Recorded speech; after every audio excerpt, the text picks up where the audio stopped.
অন্তর্বর্তীকালীন সরকার দায়িত্ব নেওয়ার পর মৎস্য খাতে প্রথম আলোচনায় আসে ইলিশ। সরকারের মৎস্য উপদেষ্টার ভারতে ইলিশ রপ্তানি বন্ধ ঘোষণার পর থেকেই মৎস্য সংশ্লিষ্টদের মধ্যে স্নায়ুযুদ্ধ শুরু হয়েছে। রপ্তানি বন্ধে অধিকাংশ খুশি হলেও কেউ কেউ নাখুশ। তারা রপ্তানির পক্ষে নানা যুক্তি তুলে ধরছেন। এদিকে রপ্তানি বন্ধের কারণে স্থানীয় বাজারগুলোতে ইলিশের সয়লাভ হওয়ার কথা থাকলেও ঘটছে ঠিক তার উল্টোটা। কারণ হিসেবে জানা গেছে, বৈরী আবহাওয়া উপেক্ষা করে যা ইলিশ সেগুলো স্বাভাবিকভাবে দেশের বাজারে সরবরাহ হলে দাম কমে যাওয়ার কথা। কিন্তু রপ্তানি বন্ধ হলেও অবৈধ পথে ভারতে পাচার হওয়ায় দাম কমছে না। সাধারণ মানুষের নাগালে আসছে না ইলিশ। কিছু কিছু ব্যবসায়ীর অভিযোগ, সরকার রপ্তানি বন্ধ ঘোষণা করলেও অবৈধ পথে ভারতে ইলিশ পাচার হচ্ছে টনে টনে। এক শ্রেণীর অসাধু ব্যবসায়ী ফেনী, যশোর, কুমিল্লা, সিলেট সহ বেশ কিছু সীমান্ত এলাকা দিয়ে নিয়মিত ইলিশ পাচার করছে। ইলিশ পাচার বন্ধ না হলে সরকারের মহৎ উদ্যোগের সুফল দেশের মানুষ পাবে না বলে দাবি তাদের।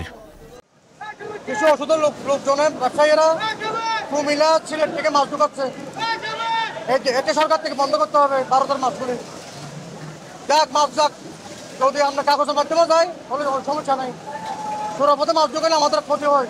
আমরা কিনতে পারতেছি না। অবৈধ পথ থেকে ঢাকা থেকেও যাচ্ছে, কক্সবাজার থেকেও যাচ্ছে, সিরান থেকেও যাচ্ছে অবৈধ পথে। বর্ডার গার্ড বা অবৈধ পথে যারা নিচ্ছে এখান থেকেও যাচ্ছে, কক্সবাজার থেকে। তার যাওয়ার প্রভাব এখানেই পড়তেছে যে আমরা লোকাল মানুষেরা মাছ খাইতে পারতেছি না। কক্সবাজার নুনিয়াছড়া মৎস্য অবতরণ কেন্দ্রের কয়েকজন পাইকারি ব্যবসায়ী রপ্তানির পক্ষে যুক্তি দেন। তারা বলছেন, রপ্তানি না হলে দেশের মানুষ ইলিশ খেতে পারবে ঠিকই, কিন্তু বৈদেশিক মুদ্রা আসবে না। এতে করে দেশে যেমন বৈদেশিক মুদ্রা অর্জন থেকে বঞ্চিত হবে, তেমনি জেলে, ট্রলার মালিক ও ব্যবসায়ীরা ক্ষতিগ্রস্ত হবে। অন্তত বড় সাইজের ইলিশগুলো রপ্তানির সুযোগ দেওয়ার আহ্বান তাদের। দাম এখানে যতই মাছের দাম কমুক, সাধারণ মানুষ ইলিশ মাছ খেতে পারবে না। মাছের দাম করলে 1000 টাকা হবে, 1200 টাকা হবে, 1100 টাকা হবে, গরিব মানুষ তো খেতে পারবে না। তো রপ্তানি যদি বন্ধ করে দিলে কিন্তু মাছের বাংলাদেশত খাবে দিলে কিন্তু খেজুর ওর জিবে আছে, এবার তো ডর মানুষ হাত ধরিবে দিবে, মধ্য মানুষ গরিব মানুষ আইনে পারবে। গরিব মানুষের সময় চললে ছোট মাছ, বড় মাছ এবার যদি বাইরে যদি গিলে তলিবে আর দেশের লাভ।